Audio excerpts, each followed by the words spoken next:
welcome back to episode 315 of the Tallboy Radio podcast. And as we always say, who knows where the guest goes when we're waiting to join the podcast? You panicked just there, Vernon. I thought you'd gone for a minute then, Vernon. I was like, oh my God, this has gone to rat shit already. But no, we're good. We're good. Well, you make me feel at home with that New York shirt, but I'll tell you right now, I wouldn't live in New York anymore. All right? I can't blame you. So, before we say hello formally to our guest and to our other host, let's say hello to the two new countries that have joined us. Country number 83, Thailand, and country number 84, Panama, dude. Okay, well, welcome on board. And where have you been all this time? Can't wait for you to listeners out there to enjoy what we have to offer. And fingers crossed, there'll be one or two more countries added at some point. Let's hope we had many, many more countries this year. So, Vernon, we'll say it now. We should have said it in the green room before. I hope you had a good Christmas and a good New Year. How have you been doing? Well, it's been a wonderful time. We had a very nice Christmas, and we got to talk to the kids, and we got people visiting us, so it's very nice. I hate to admit it, but I become a Floridian. I can't stand the cold, so you can't me to go to New York in the wintertime. So I'm perfectly happy here in Southwest Florida. That being said, I'm looking forward to this podcast because we're going to go back to the beginning. Because before you can get to be somebody, you got to start, with baby steps. Amen. Yeah. So you might not want to go back to New York, but tonight we're going to take you back to New York a little bit, to those early days. Yeah, you certainly are. We're going to bring back some memories, some good, some bad. Oh, no doubt. I'm sure. And, if anybody's listened to previous podcasts, then we know, obviously, you retired as a lieutenant commander. You had some fantastic years in the Homicide squad. We did the last episode, we covered off your time in the Narcotics division.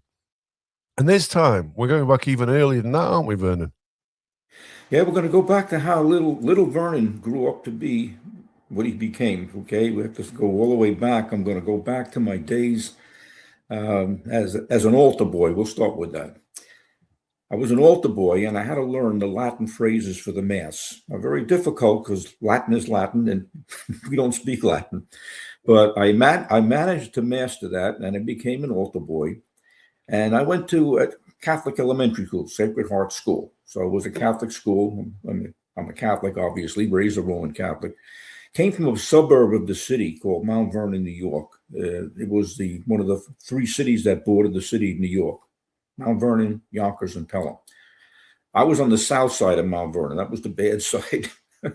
The rich side was the north side. So I grew up exposed to a lot of stuff that would come in handy later on when I joined the police department. So as an altar boy, you're required to serve Mass. And as I developed in that career, I got assigned to the early morning convent Mass with the nuns. And I'll never forget, there was a major snowstorm. And back in those days, we had snowstorms, let me tell you, 2, 3, 4 feet. And I had to be there by 6:30. And I trudged through that snow to get there in time for the Mass. And meanwhile, as I'm going there, I'm listening to the fire whistles, because in Mount Vernon, there would be a series of 9 whistles, which meant everything's closed. The schools are closed, the businesses are closed, the government's closed. Mount Vernon, he's going through the snow to get to Mass. So I'm kind of kicking myself. Yeah, my fellow students are snug in their bed, and I'm walking through a snowfall.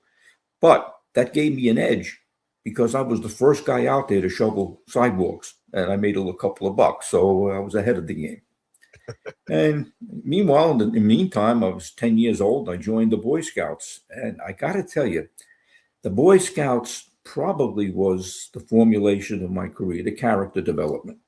We had that oath: on my duty, I will do my best to do my duty to God and the country, and weigh the Scout oath, keep myself physically strong, mentally awake, morally straight.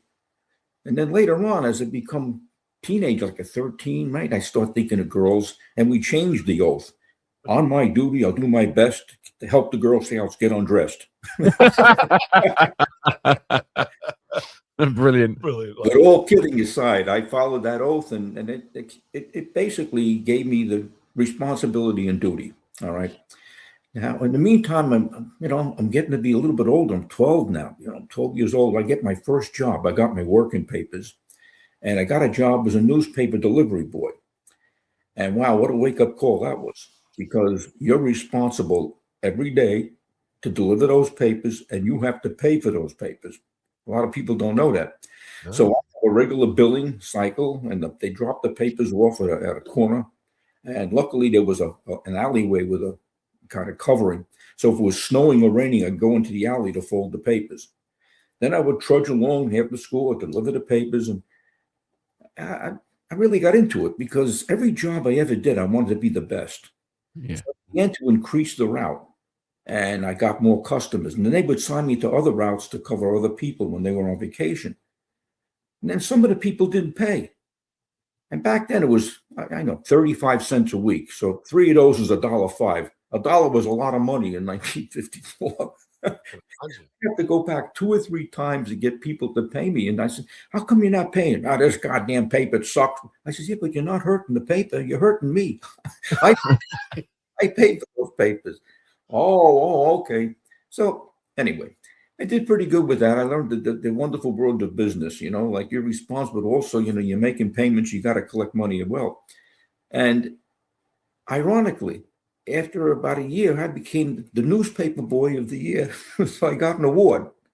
So it's kicking in.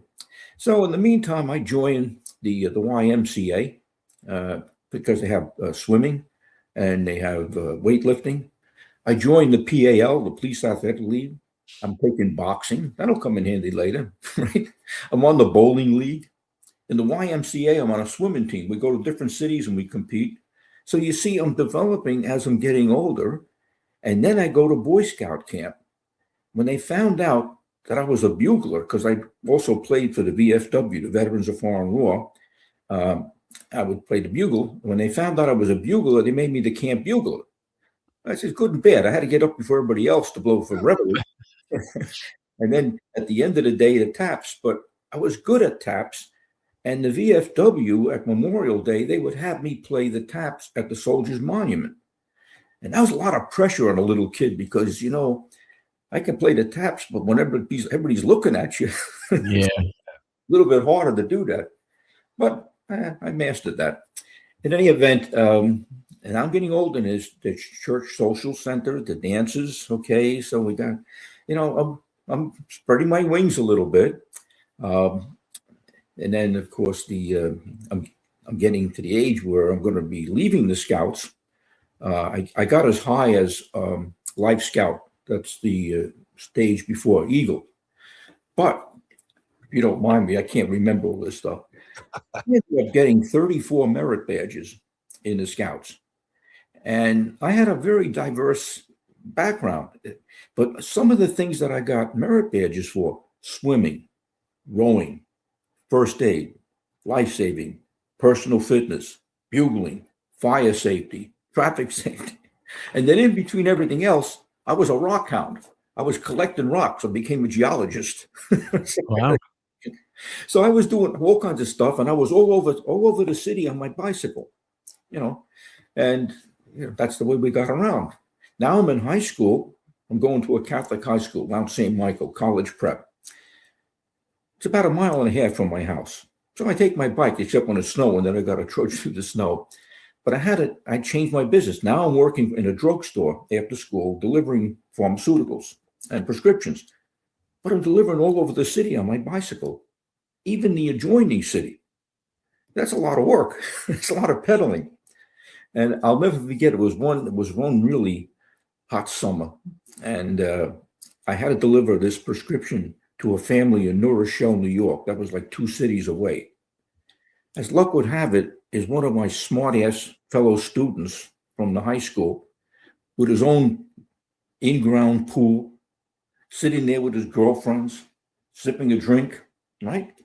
Boy, you can bring that to the back, boy. Bring that to the back. So you son of a bitch. So I bring it to the back. He wanted me to see that he was in the pool, right? I said, okay, Yeah. Someday I'll get a pool. Not even a tip. Not even a tip. I have to head all the way back to Mount Vernon. I always remember that because, later on, as I get married and I have children, the first thing I did, I took out a loan. I put a pool in the ground for my kids. Nice. And that was the reason I did it. So in the meantime, now I'm getting a little bit older, and my father was working part-time at a truck loading company, a freight company. I started working at night. So when I came home from Mount St. Michael, I would go to the library for 2 hours and do my homework. I would come home, get a quick bite to eat, and I'd report to the freight service. I was unloading and loading trucks. I was being paid adult pay. That was great until the ICC found out, the State Commerce Commission, I'm only 15, you can't be doing that. So I lost that job. Now I start working in the supermarket. So I'm working as a cashier in the supermarket. And then I got another job, and about a year older, in a department store as a salesperson. So I'm getting all these little different jobs, but those all skill sets, all important skill sets that you can use later on. Because one thing about character development, it starts early, okay? Some people think maybe in utero, I don't know. I wasn't there. I wasn't conscious for that. But when I did pop out, I knew there was a lot of things I had to do. The Boy Scout oath kept me kind of focused. Duty, responsibility, duty, responsibility. Now at Boy Scout camp, I also took life-saving and swimming. And I'm also on the swim team for the YMCA. So I get my driver's license. Wow, I'm 16 years of age, now I can drive. So now I can expand my horizons. I can go find jobs elsewhere, not on my bike. So I get a summer job at the beach. It was Glen Island Beach in New Rochelle, New York, a beautiful place. I'm a parking lot attendant, and it's hot as hell. But that's what I did, ultimate parking lot. And I'd met a lot of people that came from Mount Vernon, different cities, because I had been all over the city. So Mr. Personality, I'm knowing everybody saying hello, goodbye. I said, I'd love to get it. I'd love to be a lifeguard at that place, but I'm not old enough. Okay. But next year, I'll be old enough to be a lifeguard. I'll be 18. So I took life saving at the YMCA. I come back in 1961. I'm a lifeguard. What a job. I couldn't believe it. I said, I get paid for this? Got a lifeguard uniform. So all the people that knew me started saying, oh, that's Vernon the lifeguard. He used to be Vernon the parking lot attendant. So my fellow lifeguards were busting my balls. It's okay. I can take a joke. But it just goes to show you all these different people you're meeting. Now, that was important because as a lifeguard on the beach, you're responsible for people. You're responsible for their safety. But also there's different personalities. And some of these personalities from different parts of the city would show up and they start some crap with each other. I was able to negotiate a settlement. Hey, come on, you know me. Let's go. We're at the beach. We're having fun here. Let's cool it. So I stopped a lot of shit, and I made some good saves. That year, I had my eye on this young lady. Her name was Laura, and I had seen her at the social center. And when I was a parking lot attendant, I saw her with a boyfriend coming with the family. I noticed that she doesn't have a boyfriend anymore. I make my move. Go on, Vernon.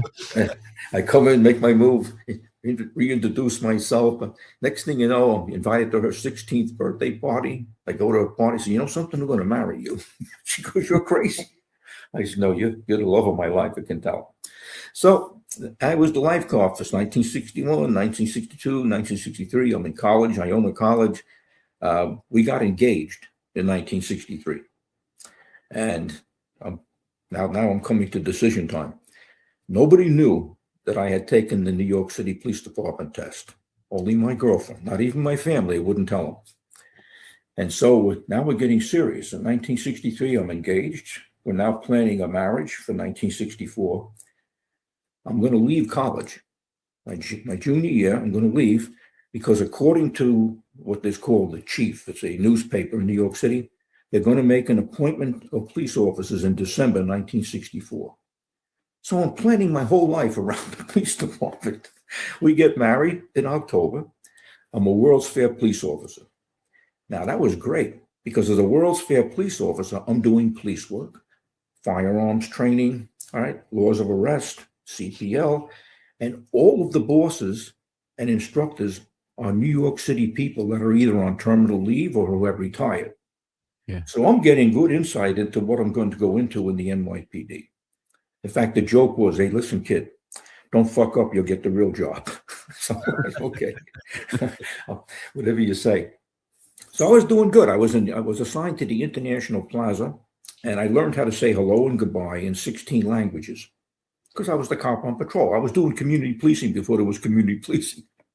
And I'm making a lot of friends, and everything's working fine. Back in college, junior year, I'm taking business. They didn't have criminal justice in those days. I'm taking business. I get called to the guidance counselor's office. Mr. Generth, you haven't picked a business to do your practicum. Yes, brother, I have. And what business is that? The NYPD. He went ballistic. You're going to become a what? You went to Iona College to become a cop? You wasted your education. Oh, slow down, brother. See that collar you got around your neck? Is that your vocation? The NYPD is my vocation. And that was it. I set the stage. Wow. So anyway, you had this plan then from a very early age. Did you were setting those things, or were those things just setting you up for what you wanted to do, and you didn't know what it was until that point? Yeah, everything I'm doing is going. It's directing me in that particular location. But the things I'm learning and what I'm doing as a Boy Scout, as a lifeguard, I also got a job as an ambulance driver. I'm driving an ambulance for a hospital. I'm security. So all these things build in. So when the World's Fair Police Department emerged, that was a gift because getting that was the one step before the NYPD. Yeah. We get married. Go to Bermuda. We had a beautiful honeymoon. I come back. They lay me off. I'm laid off. I had a job since I was 12 years of age. I was never laid off. Tell me what am I going to do? She goes, calm down. I'm working. We're fine. We have no big bills.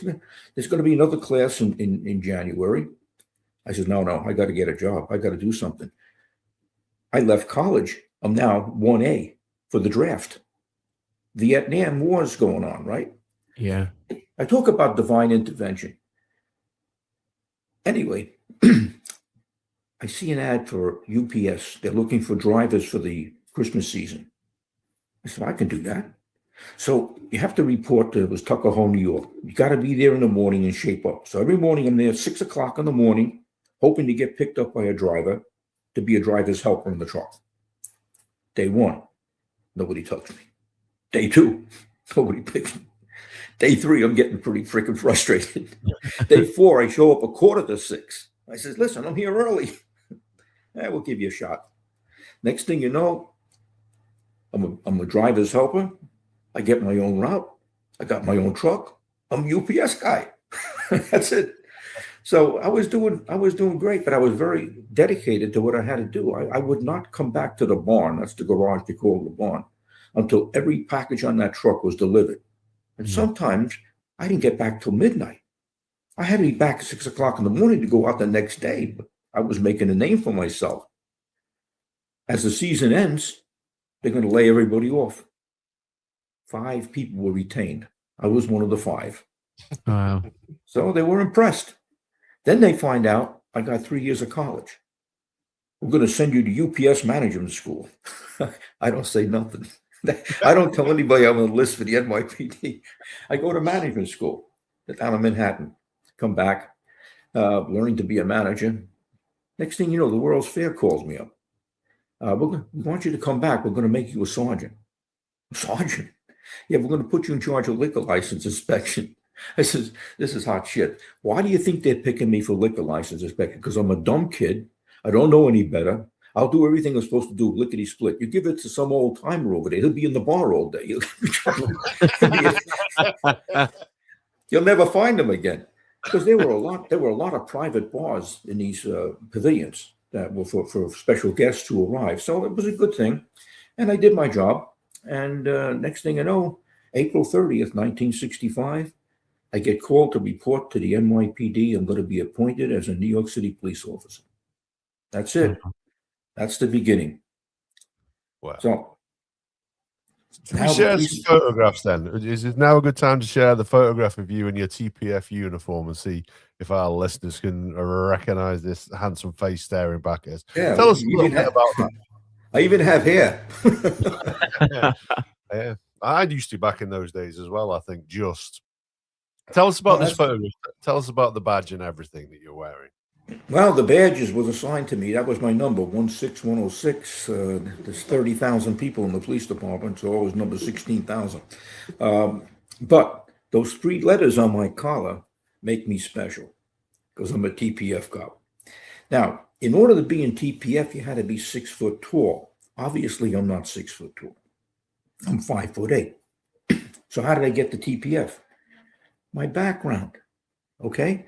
My background plus I was number 3 in the entire academy academically. Right. Well, don't forget, I had 3 years of college. So every week when there was a test, I'd get 100. So the other students started calling me college boy. Hey, college boy, how you doing? Okay, call me college boy. Well, they near shit in their pants when the lieutenant told them there has to be a term paper. So I don't say nothing. Term paper to me is nothing. I go to the library, knock it off, 1, 2, 3. So now we're coming towards the end of the academy. Now I'm doing physical instruction, I'm doing boxing, doing everything you're supposed to do. I'm acing it, 100%. So I says, I ought to find out what's got to be in this term paper. So I raised my hand. Lieutenant, what's supposed to be in this term paper? Well, that opened up a Pandora's box. You asshole. You remind him about a term paper, you stupid ass. I said, oh, it's part of the curriculum, right? So the next day was water safety, and we had to go down to the big pool. So we're going to do water safety. So I see this black guy swimming across the pool like an Olympic. Now, I was a lifeguard. I never saw a black man swim like that. I usually pulling them out of the water because they can't swim. This guy is like a super swimmer. He jumps out. He goes, okay, we're going to have life saving. Who can swim? Who can't swim? So some of the people couldn't swim. So they put him to a swimming class. All right, we're going to do life saving. I need a victim. I need a volunteer. So the 3 assholes from my class that are pissed off about the term paper pick Gebeth. He goes, who's Gebeth? It's me. Jump in the deep end. I'm going to come and make believe I'm a drowning victim and grab onto you. So I'm treading water. Sure as shit, he grabs me. He doesn't know I'm a lifeguard. I put my chin down, swing him around. I got him in the back, pulling him up. I got his arm behind him. He's tapping me like crazy. Where did you learn that? As a lifeguard, sir. Good. Then you're going to be my assistant. Good. And let's start with the 3 motherfuckers that volunteered me. Throw them in the deep end. And I made sure they swallowed water. Okay. Don't fuck with me. Brilliant. Anyway, the day of graduation, I had requested the Tactical Patrol Force. I was assigned. I came down the escalator, and my wife sees the 3 things on it, and she goes, a twinkle in her eye, you got it. And it was really amazing because this is like a brotherhood. I gave you something too, it means on the TPF to read what it does. I don't know if it's in the notes. Yeah, here it is. Yeah, here we go. So the legendary TPF, New York's riot squad, trained for crowd control, high crime hotspots, and rapid response. These officers became the city's first line of defense during one of the most turbulent times in American history.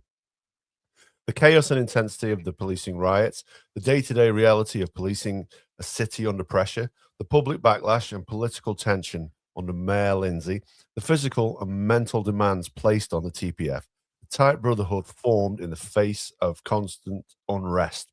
The Tactical Police Force demonstrated law enforcement, camaraderie, discipline, honor, and the personal fulfillment of serving during a defining moment in New York's history. The members were specifically trained in martial arts, physical control of violent offenders, crowd psychology, recon, and riot control maneuvers. In addition, training for building intrusion and assault, as well, my eyesight is appalling, as well as fire escape repelling maneuvers, sniper and shotgun training, as recommended by the U.S. military and FBI, was also given. I mean, that's a lot. That's a lot of training, yeah. Yeah. Well, as soon as I graduated from the police academy, we went back for more training. All those trainings you mentioned. So we were constantly in training, in service. When we weren't training, we were on patrol. So I was introduced to the Tactical Patrol Force. Again, don't forget, I'm 5'8". My partner, he was a senior man. He had 2 years.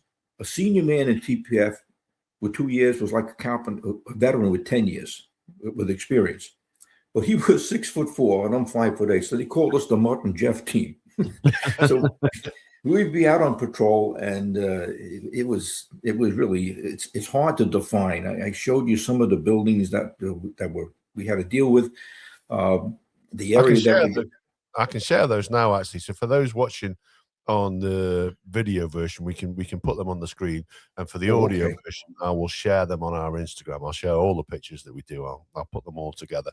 But here now is the area. If you want to talk us through it. Now, even those buildings look abandoned. They're not abandoned. There's people in there. There's drug dealers in there. There's crazy people that were released from institutions. That's our wedge formation. When we went into a crowd, that was the formation that we formed. And we learned early on we had to completely depend upon each other. It was a brotherhood because the guy at the front of the wedge takes the brunt and the people are behind him. But that was a very effective crowd control. When I watch what's going on today, like in Minneapolis and some of these other places, I say to myself, this is unnecessary. They're just not doing police work right. They don't know what they're doing because everybody's so politically correct. They were operationally ineffective. We would have taken that crowd out. They wouldn't know what hit them. Because that's what we were trained to do. And every summer there'd be a riot. I used to call it the Summer Olympics. All right, there was riot in Spanish Harlem, riot in Brooklyn, riot in Jamaica, Queens, and the South Bronx. That's all they did was riot, and we came in, and it was amazing operation. The mobilization of how we were brought together. Like when we weren't in training, and we weren't at a riot, we were on patrol. I was assigned to the South Bronx, and those buildings you saw, but also Manhattan, North Harlem, and the way we would come into a precinct was almost like a recon unit. Our people would come in and establish a communications base. We had our own radios, our own frequency. We were assigned to specific posts, and we would go out to those posts. And the first thing we would do is we go into the alleys to get the gangsters out of there, hit the roofs to get the projectiles off the roof. Because a lot of these characters would put bricks, bottles, and stuff beyond the roof. If you come down the block, they'd be hitting you with stuff. So we hit the roofs right away. And when we entered those buildings, and the ones that were occupied, we entered them with our guns drawn. I know months before you asked me about that. Yeah, our guns were drawn because we're dealing with bad guys. In any event, if something happened that we had to be mobilized, on our radio, we'd get a signal. Beep, beep, beep. And we would go to a predetermined corner where we would be picked up by a big black, green, and white bus, a tactical patrol force bus. At the bus, they would collect our nightsticks and give us axe handles. We'd go on the bus. There'd be 2 cars in the front, 2 cars in the back with percussion sirens. When they came back, those sirens would go off the building, make a lot of noise, and the lights flashing. We'd come into the riot area. They would shut the sirens off, and we just have the lights. And we would have our axe handles on the floor of the bus, boom, boom, boom, like a Roman legion coming in. Wow. Psychologically, it completely blew these people away. So when we poured off the bus, we poured off in wedge formations to go into the crowd. They didn't know what hit them when they came in. All right. And we stopped the riot. That's the way you do it. And we were in constant training, and we got better with each mobilization. Right. So it was pretty active. I think what really was scary was my first night on patrol. Having been on this block, I wouldn't drive down this freaking block, and now I got to walk down it. So the way it was set up with the TPF is we worked in teams, and every adjoining post had a team. So if we had a call for help, we could bang a nightstick on the ground, make a certain sound, we'd have backup. But on your meal period, you were by yourself. Now, prior to going down this block, I was given instruction as to who to watch out for, what stay close to the building, don't walk in the middle of the block, and watch out for this group and that group. My partner goes on meal. I say to myself, Vernon, you don't have a hair on your ass unless you walk down that block. It's a summer night. The bongos are going boom, boom, boom, boom, boom, boom, right? The music's blasting, and there's a group of shitheads on the stoop, and I know they're bad guys. I don't give a shit. I walk down with my stick. All of a sudden, I hear somebody go, "Hey, La Jara, La Jara." That was a Puerto Rican expression for cops because in Spanish, they thought they were saying O'Hara. They thought everybody was Irish. Okay? Right. La Jara. So the one guy starts with me, and I kind of brace, and all of a sudden, I hear his friend say, "Oh, don't fuck with him. He's TPF. Don't fuck with him." So those 3 letters were very important. And I found out, and I made sure I lived up to that reputation. It was kind of interesting because that very same block where you had these bad guys, I made my first arrest. And what happened was a drunk driver came down and began bumping into cars. And it kind of slowed him down. So I'm trying to catch up with him. His car is damaged. He does some more damage. I finally catch him. I pull him out of the car. He's fighting with me. I get him under control. The crowd gathers. Now, usually when the crowd gathers, when you make an arrest, you got to get bailed out. You got to call for assistance. Yeah. No, the crowd's with me because those were hit with their cars. So now I got a different thing. They want to kill him. So you can't kill him. He's under arrest. So we get the call for the backup. And that was my first arrest on that particular block. Wow. So it was really interesting. And during the summer, I was making quite a few arrests. And we're now into 1966, 65, 66. And I'll never forget. My wife comes home. She's working as a secretary in New York. And just another thing happened too. In 1965, we had a blackout, the first blackout. And she's in the city. And of course, the trains run with electric. Thank God her train got into Mount Vernon, the last train in before everything turned black. Meanwhile, I'm getting calls at home to report forthwith. Every police officer has to report for duty. So I had to leave her at home, but I knew she was home safe. Yeah. So I went in. Now it's 1966. It's the fall. And I've been making a lot of arrests. And she comes home. She goes, "I want to tell you something." She goes, "I want you to go back to school. I want you to get your degree. You got 3 years. Go back to Iona College. I've been saving this." She managed to save $500 from work. That was a lot of money in those days. Yeah. $500. And she saved it with that one purpose of having me go back to school. So obviously I'm thrilled about this. I'm going to go back to school, but boy, do I have to juggle. I have to make my arrests at night to get to court and then get off to go to school. wow. I did that for a year. It was the craziest schedule. I was making collars to go to court, to stay off, to go to school. In 1967, I got my first degree, a Bachelor of Business Administration from Iona College, because of my wife. She was so right, because later on they came up with these criminal justice degrees. It's not the same as the degree I got. Yeah. It was meaningful. So I'm back to like doing super work, locking people up left and right. The mobilization I told you about the mobilization. The roofs were very dangerous. When we would turn out, the first thing we would do is we'd go to the roofs and clear the roofs. But also we had intelligence because people would tip us off, especially people in the neighborhood that wanted us there, because the Tactical Patrol Force enabled them to go to the store and not be molested by the gangbangers. So they were happy to see us.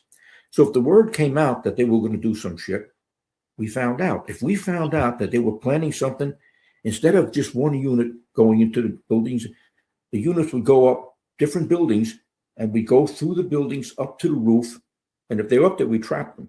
We basically neutralized everything. We had it under control. And we're doing car stops. We're making arrests. I mean, it's like nonstop. A lot of cars, people are driving, they don't have licenses, they have guns, this and that. I remember trying to pull this one car over and it took off. So the car behind him, I commandeered it. Follow that car. The next thing you know, we got a car chase.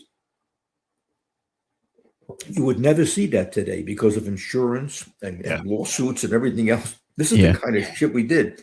So if you didn't stop, you weren't getting away because we were going to use a civilian to catch you. And the civilian loved it because he's getting to play cop.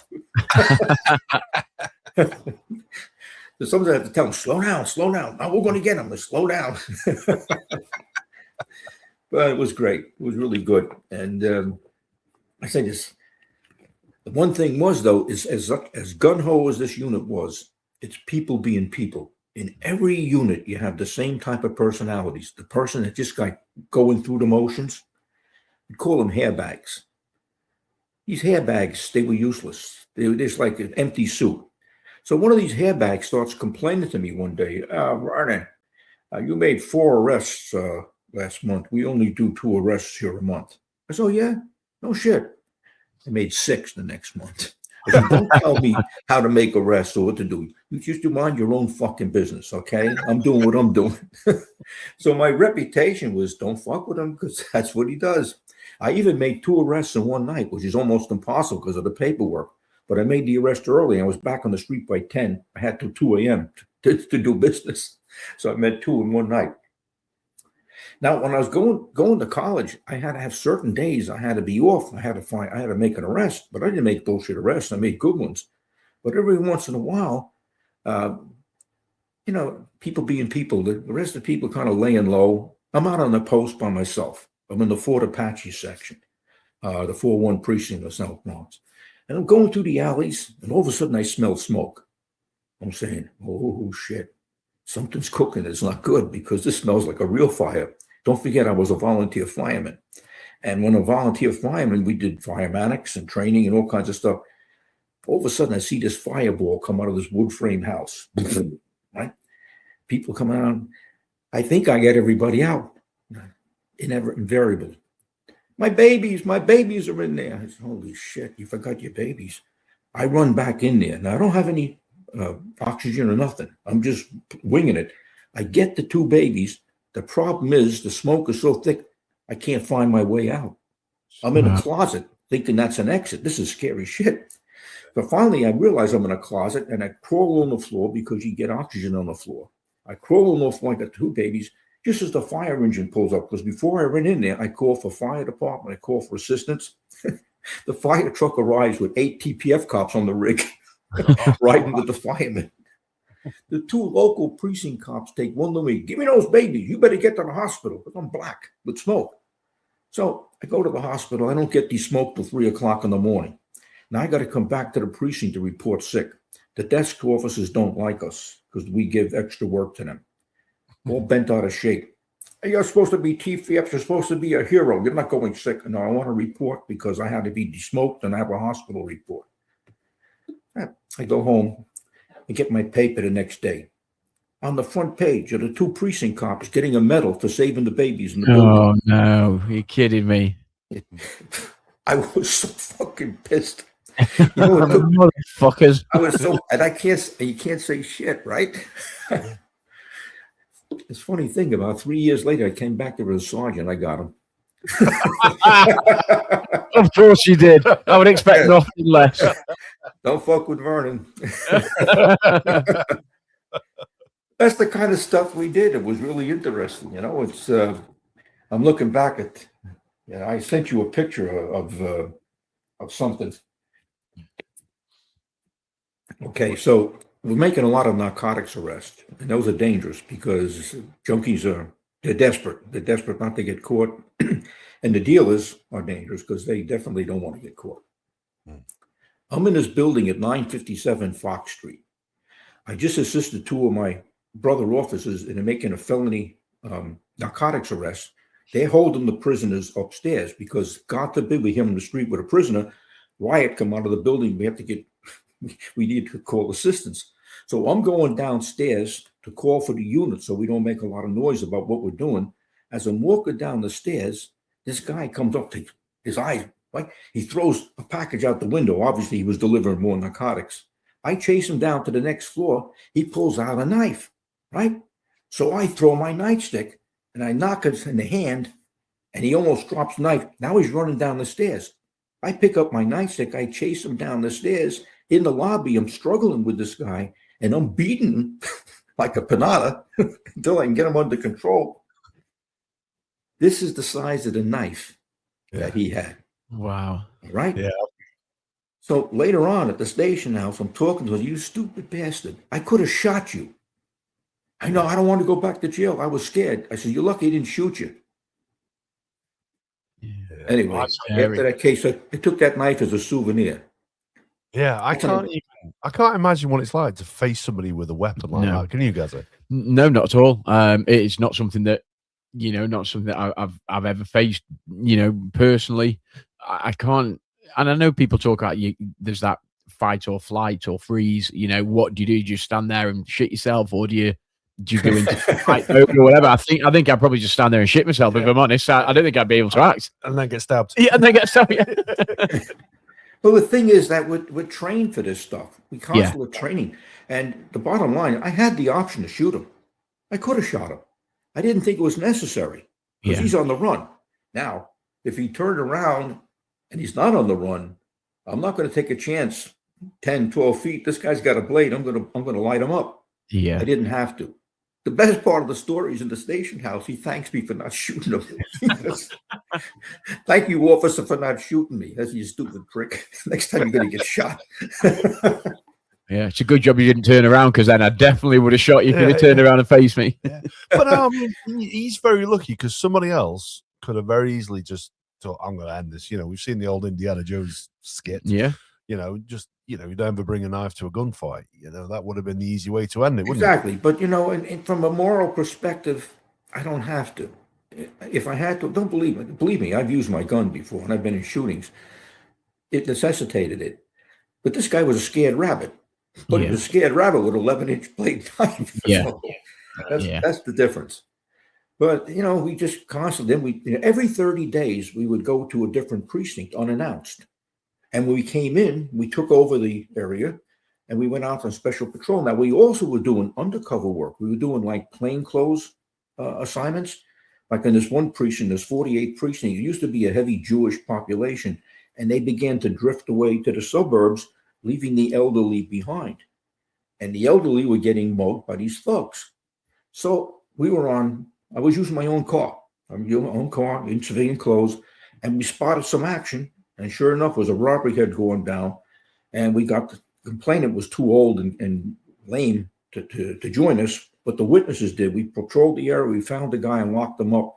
And that was important because that precinct was calling for TPF to come in and try to stop this. And we did. We were very effective. The guy we locked up was responsible for 10 street muggings. So another citation, right? Just doing forgotten country, a lot of work. And, that was TPF. And in between, mobilizations. I forget I can't keep up with all the arrests. Well, I'm not surprised. The thing is, throughout your career, which was not just, long, but quite varied as well, from TPF to Narcotics to Homicide, you dealt with some pretty incredible things over the years, didn't you? And I was lucky because God was with me.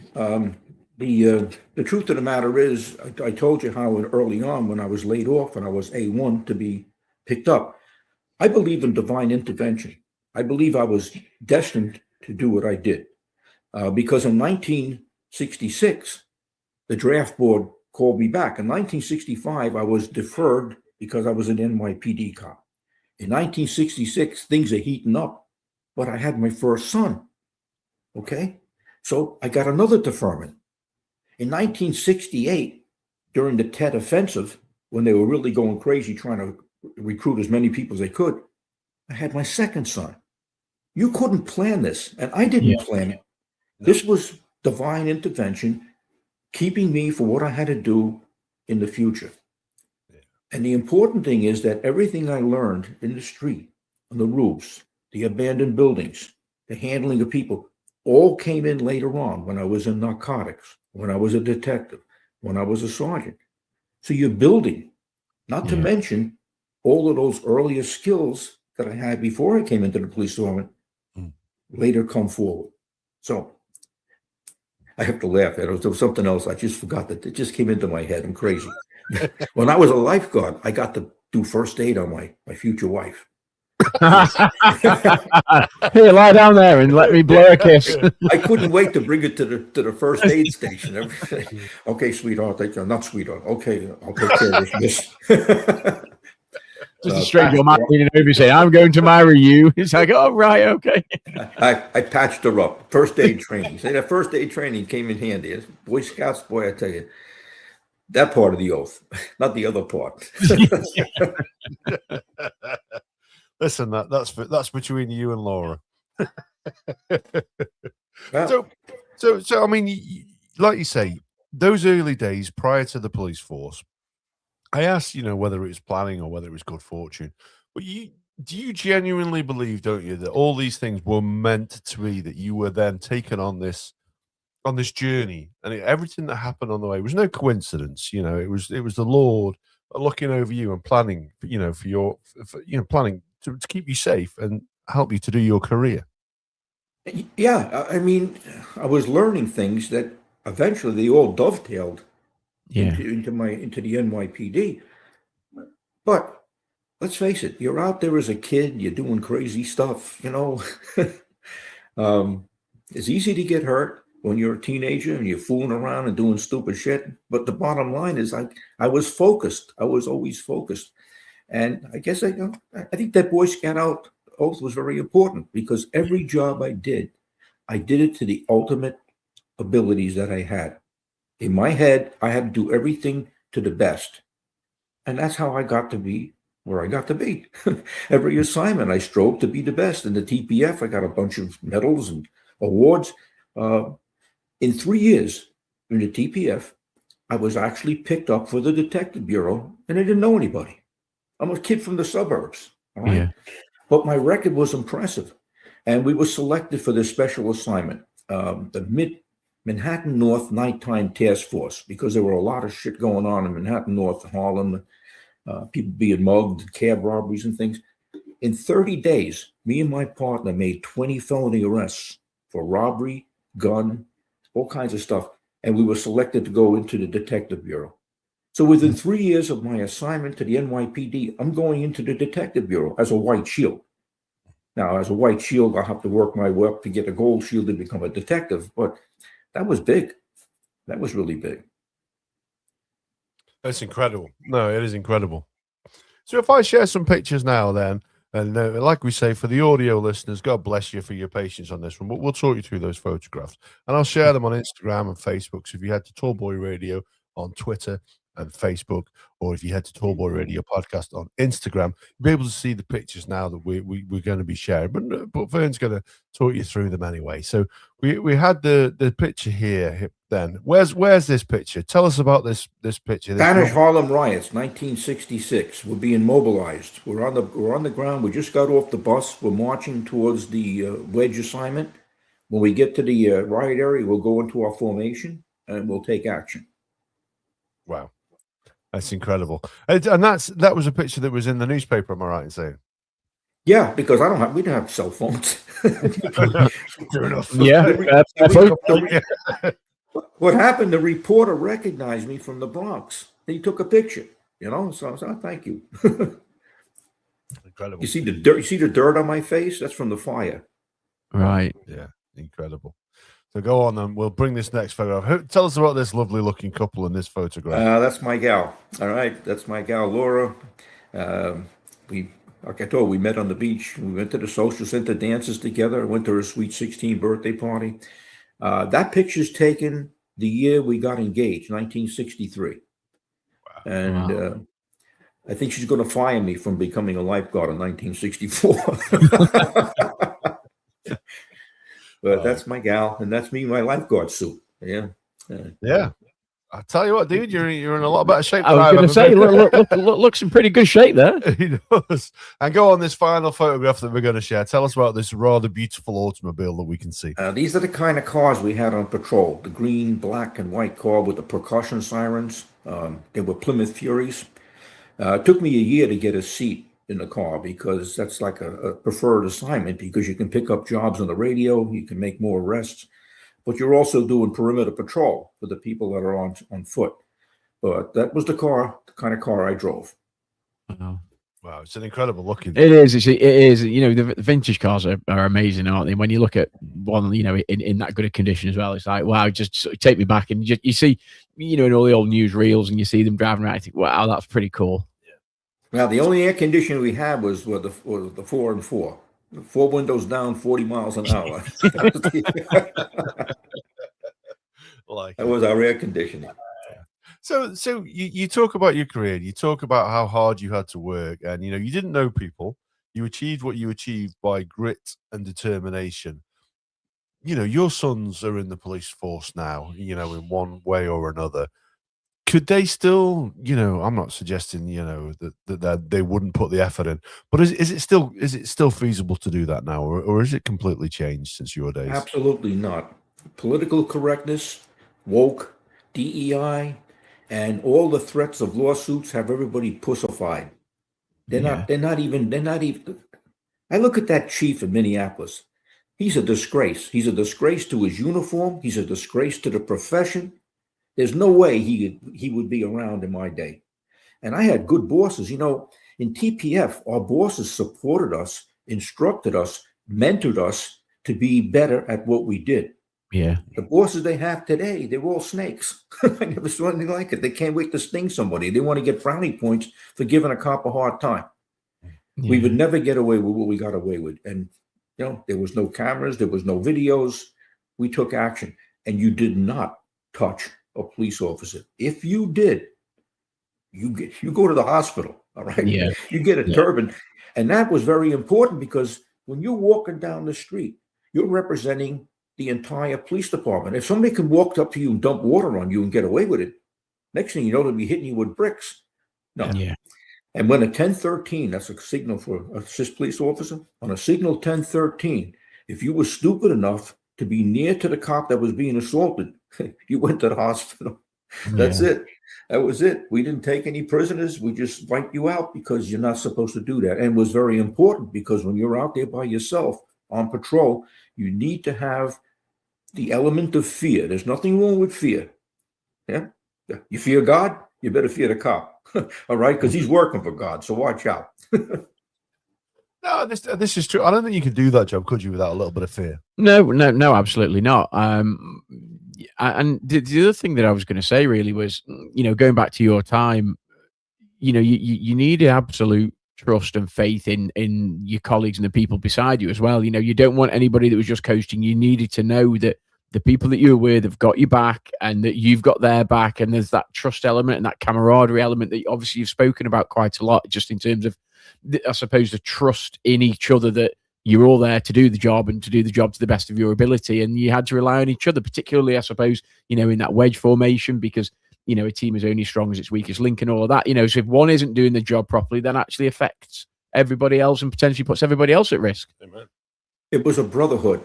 Yeah. And don't forget, at the time, corruption was systemic on local cops. They couldn't do things because they were on the take or somebody was on the take. The good cops would tell us, hey, by the way, we can't hit that place. All right? Which place can't you hit? The numbers place? Watch. We would hit it.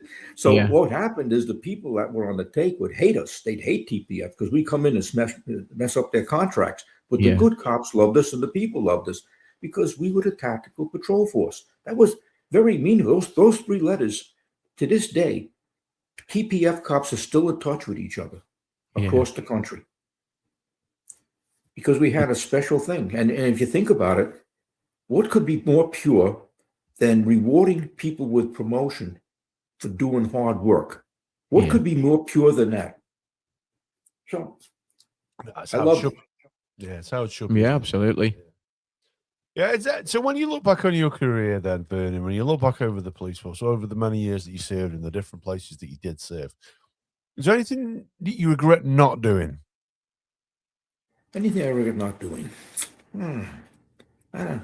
I regret taking time from my family because I was so gung-ho and putting so much effort into the police department. What I do thank God for is the fact that I had a good base, a good education, a good wife, and the ability to process this stuff psychologically, because some people go off the deep end.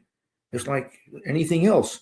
If you're dealing with evil and violence all the time, it leaks into you, okay? And you could become a violent person. That's not my style. I'm a social person. I was a social person from the day I was born. I was meeting people in different jobs. I would make friends. because that's so important. And the other thing is, like, some of these arrests that we made, even though the arrests were important and good to be made, you had to deal with the crowd for a different reason. Like, I remember one night, me and my partner on patrol, we were advised that this animal had sodomized this woman's 3-year-old daughter. Okay. And all of a sudden she spots him, says, that's him. So we ran and we captured him. Well, what had happened, the word got out to the people in the street what he had done. Now they want to kill him, and he's in our custody. Yeah. we can't let him get killed. He deserves to get killed, but we can't do that. So now I'm protecting a goddamn sodomist, okay, and a pedophile, and we have to call for assistance. We had to be bailed out of there. Units had to come from all over the precinct to break the crowd up, to bring it. They managed to stab him. He did get stabbed. They had to take him to the hospital. But that was part of a job, rescuing him to lock him up. Yeah. Gee whiz. and that's, and I suppose that's quite a sobering thought, is such that, you know, you're now protecting a person that actually has done one of the most heinous, horrendous crimes that you could ever wish to even contemplate. Not that you can contemplate it really, but and then all of a sudden you're in a position now where you have to bloody protect him, sort of thing. Well, the thing is, you know, you to protect and serve. There's a lot of words, a lot of meaning in that. Yeah. Amen. So, as we're coming to the end of this episode, I need to share. I've not picked it up yet, but I will hold it up to the camera. So, a copy of your fabulous book here, The Godfather of Homicide. We will share a link in the audio notes, as we always do. And I promise you, this isn't one of those paid promotional parts. We share it. It's a very good book that we'd like you to pick up. This work, then. You know, have you got any more books in you, Vernon? Do you think you've got another one in you? No, I'm not going to do another book because I don't want to make people think I'm trying to make money doing books. I wrote 10 textbooks. I'm a professional. I have 10 textbooks, and that book was supposed to be a legacy book. And I'm just thrilled that the people who read it like it, and they give me good reviews on Amazon. Hint, guys. Hint.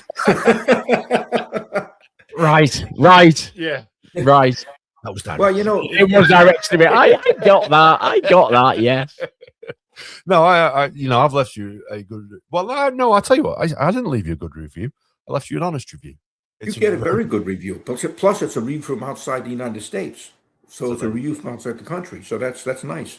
You know. No. It's a fantastic book, and it's a very good read. I would definitely recommend anybody picking it up.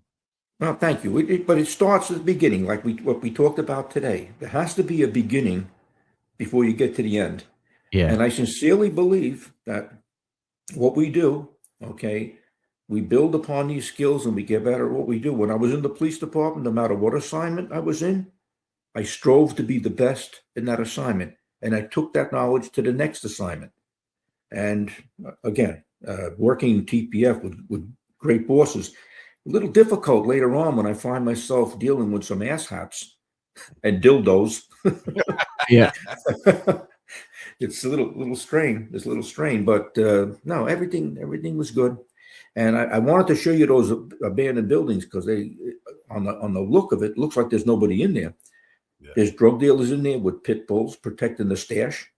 And when you go through those buildings looking for somebody, it's not unlikely you may be attacked by a wild dog.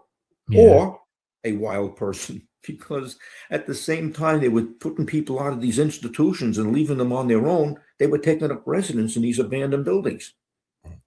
So it was a really scary situation. I mean, if you weren't scared, you were brain dead. Okay. Yeah. Those buildings, when you look at them, they don't look like they should be in the United States of America, let alone one of the biggest cities in the United States of America. Yeah. They'd look at home in like a war-torn Beirut, wouldn't they? Yeah. It looks like post-war Berlin. Yes. Yeah, absolutely. Yeah. Incredible. Absolutely incredible. So then, Vernon, we come to that time of the podcast. Now we've been here an hour. Guys, have you got any questions for Vernon before we let him go again? No. Again, you know, thank you. I say thank you for your service and obviously everything that you have done. You know, you've led an amazing career. Look forward, obviously, to the next time you join us and we can be talking about other elements of your career. You know, you know, we always enjoy having you on our podcast, Vernon. You're a top man, a top guest. So, you know, we'll look forward to the next time. I thank you for the opportunity and God bless. Take care. 10-4. 10-4. Friends around the mic, kicking back, alright. Day turns into night, podcast in the spotlight. Sipping on that brew, talking all